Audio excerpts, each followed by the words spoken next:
A lo largo del siglo XX aparecieron diarios y revistas que mirados desde hoy siguen siendo un símbolo. Cada uno en su época y a su manera innovaron en redacción y diseño, alcanzaron influencia social, política, estética y cultural. El objetivo de este programa será contar negro sobre blanco sus historias, con sus logros y también con sus contradicciones.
Apareció el 19 de octubre de 1955, muy poco tiempo después del derrocamiento por el golpe de Estado que quitó a Perón de la presidencia. La gran audacia inicial, tanto de la revista como de su editor Héctor Ricardo García, consistió en comprar un reportaje a Perón que la agencia United Press le había hecho en Villarrica, Paraguay, que fue el primer paso del exilio de Perón, que duraría 18 años. La gran masa peronista estaba muy dolida por el alejamiento de su líder y necesitaba saber de él. La prueba de esto es que en pocas horas esa edición de 50.000 ejemplares se agotó. Esa nota y otras notas posteriores distanciaron a la revista de la furia antiperonista que caracterizaba a los medios en ese momento. Vamos a hablar ahora de la revista Así. Cuando todavía era un chico de pantalones cortos, Héctor Ricardo García se colaba en los kioscos del centro o en las redacciones de algunos diarios para dar rienda suelta a su inocultable pasión, el periodismo. Por eso no asombró a nadie cuando apenas pasados los 20 años, junto a Manuel Jiménez y Mario Russa, sus compañeros en la editorial Rubo, y con unos pesos que anticipó el director de orquesta típica Francisco Rotundo, hicieron la revista Así es Boca. Tuvieron suerte, porque en ese 1954 Boca ganó el campeonato de Primera División de fútbol. Al año siguiente, García y sus amigos, ya con dinero propio, sacaron el semanario que en poco tiempo los instalaría en las ligas mayores de la edición periodística. Lo titularon Así, marca por la que abonaron 5.000 pesos. Así fue planeada a imagen y semejanza de los diarios populares que hacían furor en algunos países de Centroamérica, con fuerte despliegue fotográfico, con una diagramación sencilla, directa, abigarrada y sin lugar para los espacios en blanco. Gané fortunas con Así, reconoció García, y eso fue lo que le posibilitó concretar el sueño del diario propio. En el año 1963, cuando aparece Crónica, Así ya contaba con 3 ediciones semanales. La primera aparecía los martes y se la identificaba con el color negro. La segunda salía los jueves e imprimía en sepia. La tercera llegaba a los kioscos los sábados y era de color verde. Entre las 3 llegaron a vender 6 millones de ejemplares mensuales. Marcos de la Fuente nació en Alcorta, Santa Fe, y llegó a la revista Así desde Chile, en donde fue secretario de redacción de la revista Bea. En Así ocupó el cargo de director, también fue director del diario Crónica y finalmente empresario de Crónica Televisión. Vine porque la revista Así andaba bien. ¿En qué año? ¿Recuerda en qué año era? No, era el 58. Pero cuando vine era a comienzo del 62. Bueno, estuve viajando mucho tiempo y me encontraba acá que era muy distinto al periodismo que se hacía en Chile. En Chile había que remar, había que trabajar, había que reportear en la calle. Acá no. ¿Por qué? ¿Y acá cómo era? Acá se sentaban y decía uno, mira, fulano mató a Mengano. ¿Sabe la edad? No importa. Y se hacían, ¿cuánto hay que hacer? 7 carillas. Jiménez, GGG, Gustavo Germán González. Ese. ¿Lo conociste? No, pero leí sobre él. Bueno, yo lo conocí mucho, lo tenía loco además. Era el capo de la policía, información policial. De la información policial. Pero le inventaba. Eran todos inventos, ¿no? Entonces me llamaba mucho la atención eso. Aún más, la revista la cerraban el viernes y la editaban el lunes. Yo llegué y dije, no, el domingo trabajamos. Era una cosa de loco, ¿para qué te cuento? ¿Ya era una revista exitosa? No. ¿No? No era una revista exitosa. Si había un hecho y lograban la foto, sí, porque publicaba fotos que otros no publicaban. Walter Operto, que venía de Rosario, entró como redactor a la revista Así a finales de los años 50 y en la revista cumplió una tarea tan permanente como diversa. Sobre el estilo de Así, puedo decir que los sectores cercanos a lo intelectual, ¿no es cierto?, rechazaban y acusaban a la revista Así de ser amarillista, sensacionalista. Desde adentro nosotros no teníamos esa impresión, porque existía un país prohibido desde lo político, y nosotros sentíamos que un crimen pasional, un accidente, formaba parte de la misma tragedia. Yo diría que la concesión hacia lo sensacionalista estaba a veces en una fotografía, ¿no? Pero no más de eso, porque nosotros en una nota policial de alguna manera estábamos narrando tragedias relacionadas con la condición humana y sobre todo con la pobreza, la educación y la violencia preexistente en este país. Reportero gráfico como fue Héctor Ricardo García en sus orígenes, Atilio Medaglia entró a la revista Así en 1970. Especializado en policiales, cubrió numerosos hechos de la especialidad hasta el cierre de la publicación. Trabajar en la revista Así, trabajar en Crónica en ese momento, te abría las puertas, porque Crónica vendió 1 millón de ejemplares, la revista Así vendía 1 millón de ejemplares 2 veces por semana. Era una bestialidad. Era duro el trabajo, porque en Crónica tenía que rendir examen todos los días, porque vivían de esto, de la fotografía. Vos tenés un cadáver que le faltaba la cabeza y te lo publicabas. Vivían de la foto. Que muchos lo criticaron. Y después gente publicó la foto del doctor Balbín, que tenía 250 cables, pero lo publicó gente. Era La revista Así resultaba despreciable para un sector que la consideraba sensacionalista y vulgar, aunque otro sector muy considerable la convirtió en su modo preferido de informarse. Era la menos canalla de todas las publicaciones. La menos canalla. Daban los hechos, pero tampoco ponían los... claro. Pero cuando usted dice canalla, ¿quiere decir hipócrita? Quiero decir que cosas no las publicaban porque ofendían a los dueños de las vacas. Ofendían al señor Mitre. García armó una publicación representativa de sus gustos personales, noticias policiales, hechos catastróficos, accidentes de fuerte impacto masivo, temas de espectáculos y de deportes, investigaciones de índole social, curiosidades de la historia, artículos de descubrimientos científicos y especialmente médicos, cuestiones de política internacional y nacional. Todos teníamos trato con Héctor Ricardo García, directo o indirecto, porque él vivía en las redacciones. Aparecía a la mañana, a la tarde, pero no una relación periodística de darnos órdenes o pedirnos notas, ¿no?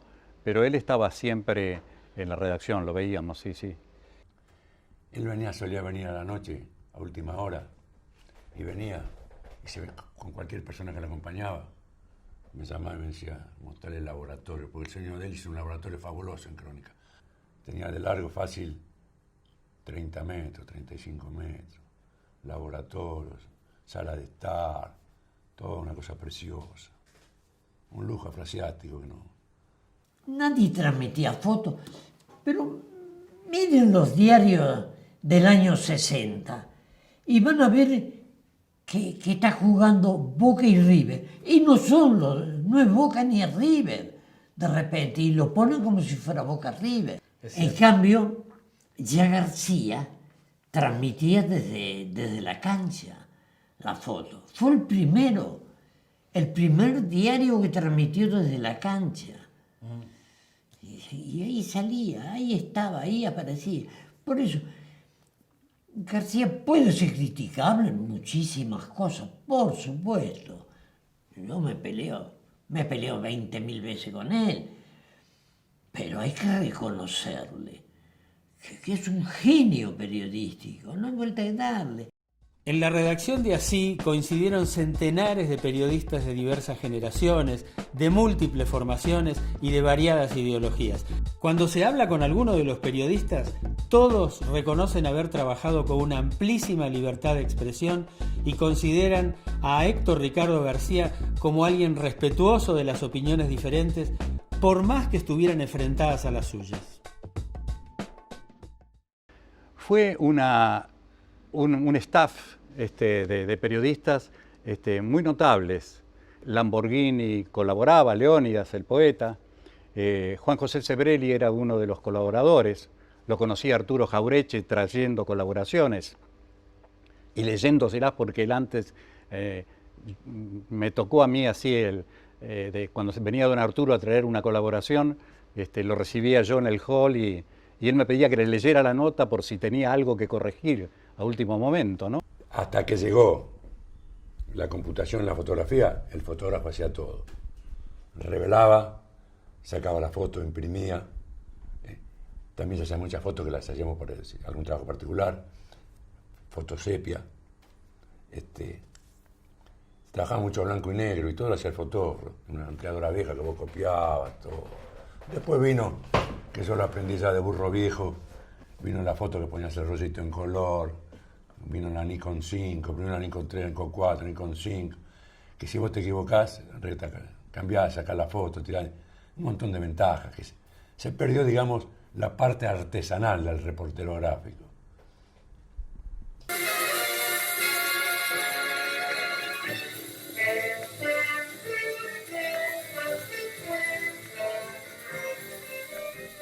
En su libro autobiográfico 100 veces me quisieron matar, aparecido en el año 1993, García consigna una muy larga lista de situaciones en que Así debió escuchar el amargo grito de ¡paren las rotativas!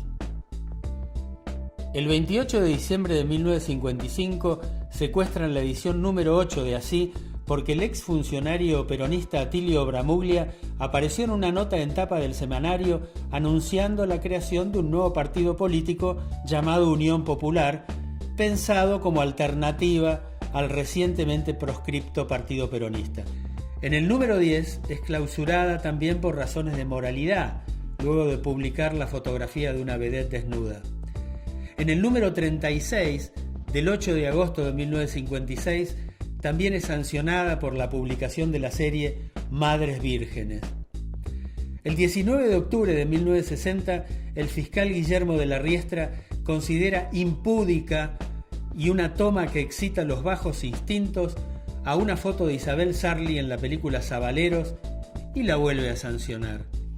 En el número 87 del 28 de agosto de 1957, desafiando al decreto 4161 que prohibía todo tipo de publicación que aludiera a Perón o al peronismo, la revista publica una foto de Perón, aunque con el rostro cruzado por una tira blanca.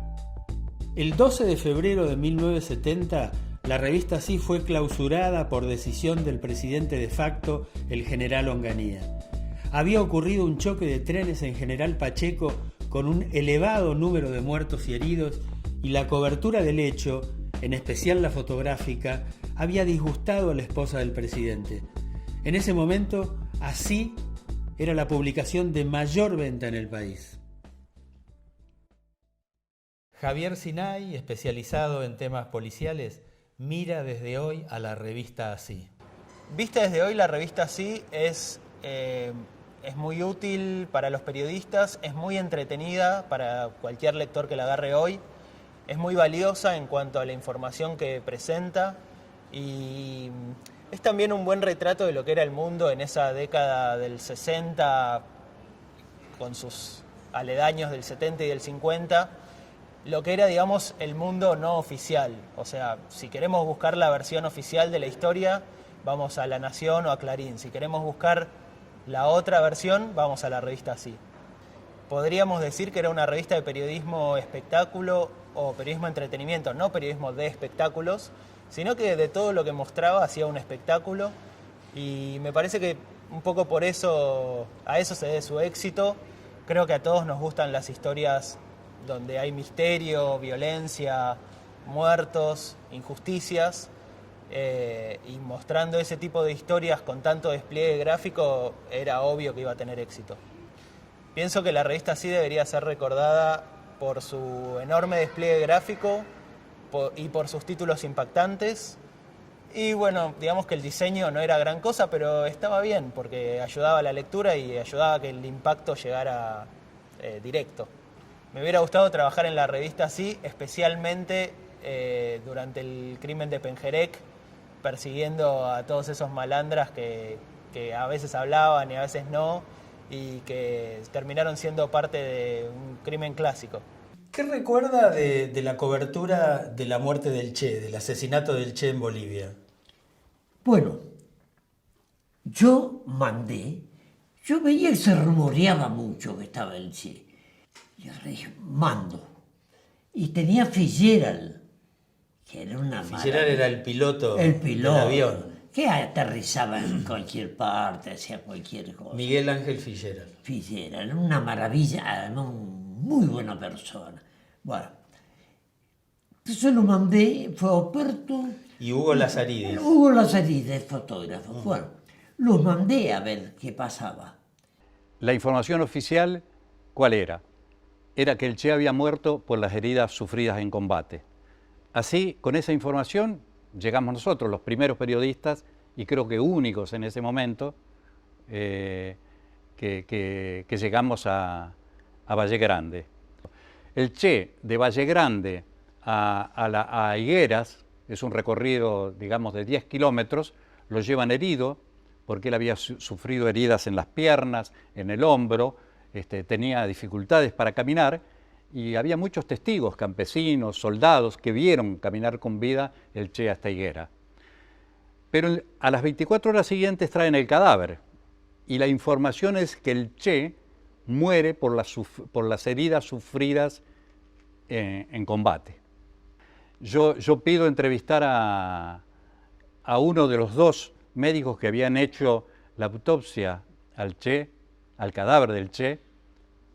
Él me describe en su casa las heridas de bala y una herida de otro calibre, él me da esa información, a la altura de la tetilla izquierda, que me pareció que era mortal. Yo le pregunto si esa es mortal, tengo un diálogo con el doctor Caso, y él me dice que sí.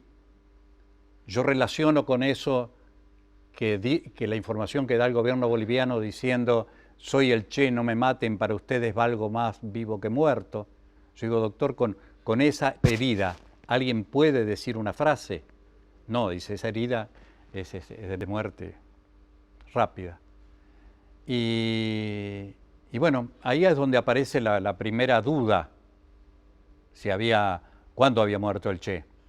Y ahí aparece que le pegan un balazo, está herido el Che, y el Che va, se entrega, habla con todos, charla, lo ven. Había un milico Prado, que creo que hasta le tomó alguna foto, y después parece que lo habían matado en combate. No, estaba ahí. Entonces ahí fue Operto, y dijeron, no, a verlo. Y hablaron con la gente que había estado con el Che. Fue una nota espectacular. Y mientras que este médico me dice, hay heridos ahí en el Hospital Señor de Malta, le digo, deme un nombre, y me da el soldado Choque, el nombre del soldado Choque y otro soldado que no recuerdo en este momento. Y ahí se suma Chousinho.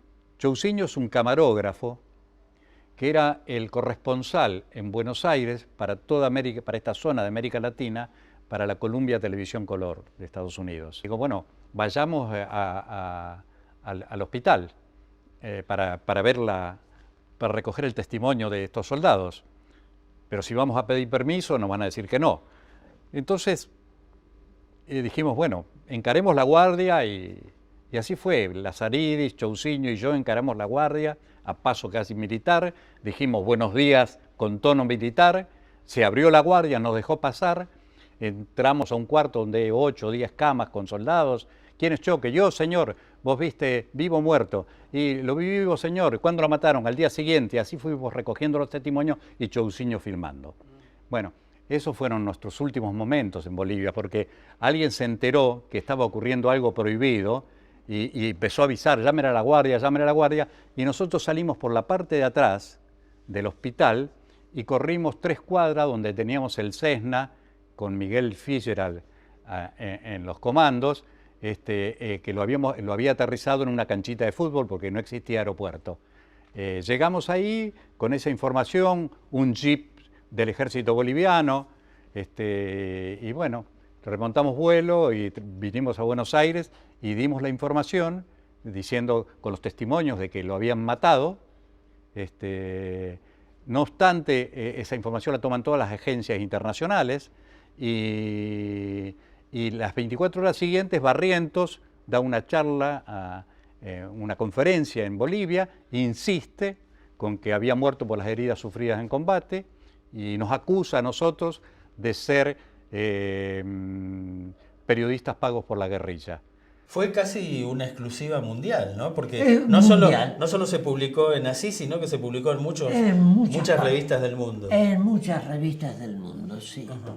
La tomaron todas las agencias y 48 horas o 72 horas después, el material que había filmado Chousinho con mi diálogo con los soldados salió en la televisión norteamericana. Ahí, a partir de ahí, ya nadie más entonces insistió con la otra teoría. Así salió durante 21 años, desde 1955, y solo la detuvo esa máquina de impedir y de matar que fue la dictadura militar. Dejó de aparecer en 1976, abatida por presiones diversas, prohibiciones, necesidad de dar demasiadas explicaciones a la censura, notas que irritaban e incluso falta de papel. Nadie le quitará así su trascendencia, pocos olvidarán su estilo, el estilo García, el de su creador, ese que la llevó a ser un suceso editorial en las décadas del 50, 60 y parte del 70. ¿Usted cree que una revista como Así funcionaría hoy?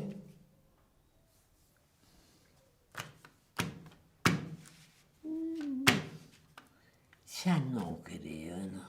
Pero ¿por qué? ¿Por la televisión? Por la televisión. La televisión, además, cuesta plata y lo otro es gratis. Es un problema. Vos fíjate, no hacen nada más que prender y mirar. en Technicolor. Es muy diferente, ahora consiguen todo con dinero. Se perdió la competencia. Una competencia está viendo, vos ves, pones un canal y te transmiten en el crimen de la piba, está en todos los canales. El accidente, se ha unificado la información. Entonces vos no tenés oportunidad ni de elegir ni nada, porque es todo más de lo mismo, más de lo que te saturan. Y el nivel cultural, medio dudoso, ¿no? Porque la calle, más la capacidad y un poquitito de inteligencia te brinda mucha satisfacción. Ahora veo que ayer escuchaba a una chica haciendo un reportaje por el crimen de la piba, lastimó, no sabía hablar, tartamudeaba. Es una revista así, te agarraba de la fuente, te daba una patada en la cola, te tiraba al medio de la calle. Yo la extraño materiales así, pero creo que están reemplazados por otros materiales. Yo soy lector asiduo de Página 12 y de revistas similares. Creo que hay desde otro lado, desde otro modo, desde la prensa escrita, hay varias revistas que a la manera de así se ocupan de los hechos sociales y populares.